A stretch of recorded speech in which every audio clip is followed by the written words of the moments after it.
আমি স্বপন সামন্ত বছর দুয়েক আগে এমবিবিএস পাশ করে ডাক্তার হয়েছি। আরও অন্যান্য পেশা থাকতেও আমি ডাক্তারিকেই পেশা হিসেবে গ্রহণ করেছি, কারণ মানুষের সেবা করার স্বার্থে। তাই কলকাতা থেকে বদলি নিয়েছি অজপাড়াগাঁয়ে, শিমপুর গ্রামে, যেখানকার মানুষ ভালো চিকিৎসা এখনো পর্যন্ত পায় না। তাদের ভালো চিকিৎসা দেওয়ার লক্ষ্যে আমার এখানে আসা। একদিন রাত্রিবেলা খাওয়া দাওয়া শেষ করে চেয়ারে বসে বই পড়ছিলাম। এমন সময় দরজায় কড়া পড়ল। এই সময় আবার কে এলো? একটু ইতস্তত করে দরজা খুললাম। গ্রামের একজন লোক এসে পা দুটো জড়িয়ে ধরে কাঁদতে লাগলো।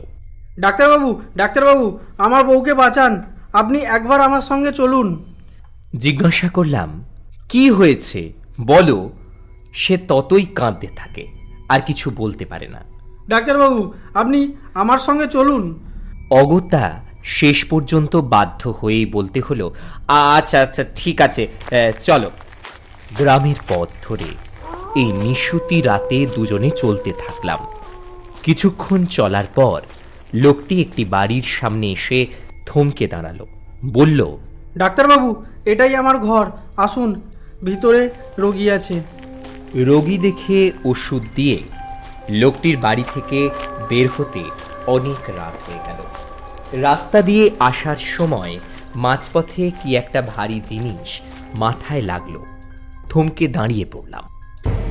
হাতে থাকা জ্বলন্ত টর্চটা ওপরের দিকে তুলতেই চোখের সামনে যা দেখলাম তা দেখলে সাহসী মানুষও ভিড়মি খাবে।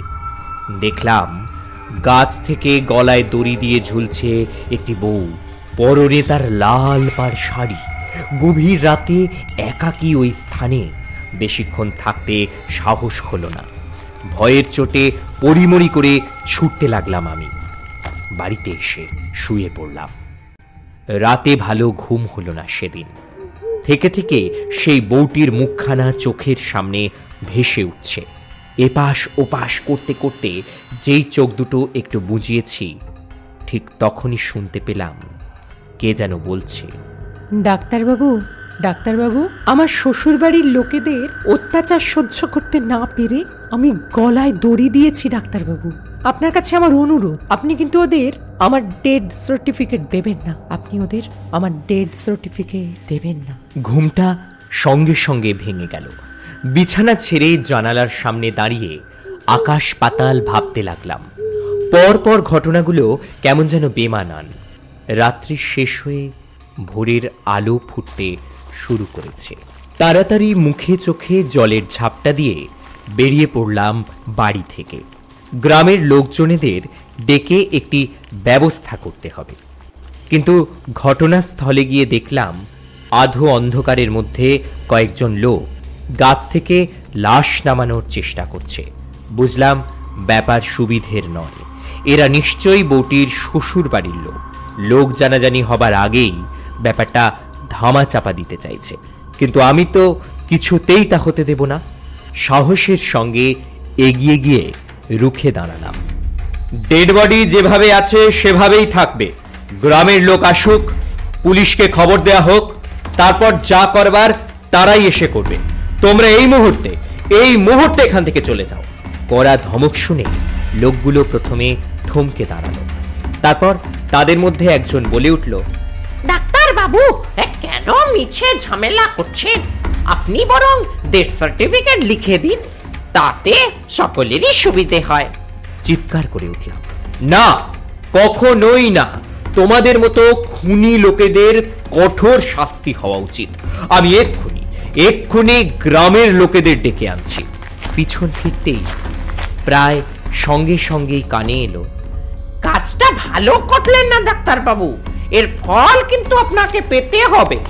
তার কথায় গুরুত্ব না দিয়ে চলে গেলাম গ্রামের ভিতর। সকলকে ডেকে নিয়ে আবার যখন ঘটনাস্থলে হাজির হলাম, তখন সব ফাঁকা। লোকগুলো নেই, ডেড বডিও নেই। গ্রামের লোকে সব শুনে পরামর্শ দিল, মিথ্যে ঝামেলায় জড়াবেন না ডাক্তারবাবু। হ্যাঁ, এসব মানুষ পারে না এমন কোনো কাজ নেই ডাক্তারবাবু। কেন বেঘরে প্রাণটা দেবেন আপনি? কারোর কথায় পাত্তা না দিয়ে সিধা চললাম থানা। সেখান থেকে পুলিশকে নিয়ে যখন গ্রামে ফিরলাম তখন সব শেষ। পুলিশের কর্তা জানালো, সব প্রমাণ তো ওরা জ্বালিয়ে দিয়েছে, দেখি কি করা যায়। প্রমাণ ছাড়া শুধু আপনার মুখের কথায় তো আর কেস সাজানো যাবে না ডাক্তারবাবু। শুধু আপনি দেখেছেন ব্যাপারটা, আর কোনো আই উইটনেস ছিল না। থমকে গেলাম। শুধু প্রমাণের অভাবে এত বড় অন্যায় চাপা পড়ে যাবে। পরদিন গভীর রাত, অঘরে ঘুমিয়েছিলাম। দুটো সান্ডাগন্ডা লোক খোলা দাঁ হাতে পাঁচিল টপকে পা রাখল বারান্দায়। লোক দুটোর মুখে কালো কাপড় ঢাকা, বিড়ালের মতো নিঃশব্দ তাদের চলাফেরা। সতর্কভাবে এদিক ওদিক দেখতে দেখতে ওরা এসে দাঁড়ালো আমার ঘরের বন্ধ দরজার সামনে। দরজার ভিতর থেকে খিল আটা। লোক দুটো বন্ধ পাল্লার ফাঁক দিয়ে ছুরি ঢুকিয়ে তারই সাহায্যে খিল খুলে ফেলল। তবে কাজটা যতটা নিঃশব্দে হবে ভেবেছিল তা হলো না। খিল খোলার শব্দে চমকে জেগে উঠলাম। দুটো লোককে ঘরে ঢুকতে দেখে চেঁচিয়ে উঠে বললাম, কে কে? প্রায় সঙ্গে সঙ্গে খোলা দাঁ হাতে একজন ঝাঁপিয়ে পড়ল আমার উপর। দেখলাম দাঁ ধরা, হাত উপরে তোলা। সব ভয়ে চোখ বন্ধ হয়ে গেল আমার। কয়েক সেকেন্ড পর মুহূর্তে গো গো শব্দ। চোখ খুলতে দেখলাম লোকটা যেমন হাত তুলেছিল তেমন ভাবেই দাঁড়িয়ে, কিন্তু তার চোখ দুটো আর জিভ যেন ঠেলে বেরিয়ে আসতে চাইছে। দেখে মনে হচ্ছে কেউ বুঝি আসরিক শক্তিতে তার গলা টিপে ধরেছে। সঙ্গী লোকটাও কেমন কেমন ভ্যাবাচাকা খেয়ে দাঁড়িয়ে।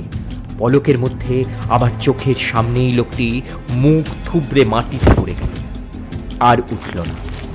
অপর লোকটি ব্যাপার স্যাপার দেখে ভয়ে পালাতে যাবে, অমনি কে যেন তাকে বজ্র আঁটুনিতে চেপে ধরল। কয়েক সেকেন্ডের মধ্যে সেও লুটিয়ে পড়ল মাটিতে।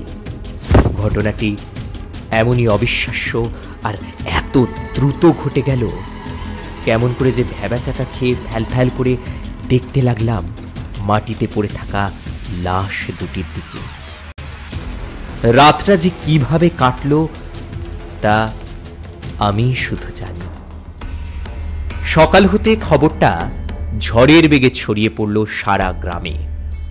বহু লোক জড়ো হলো। সবাই বুঝলো এইসব ওই বউটির শ্বশুরবাড়ির লোকেদের ষড়যন্ত্র। কিন্তু সবাই আশ্চর্য হয়ে ভাবল, গুন্ডাগুলোকে মারল কে?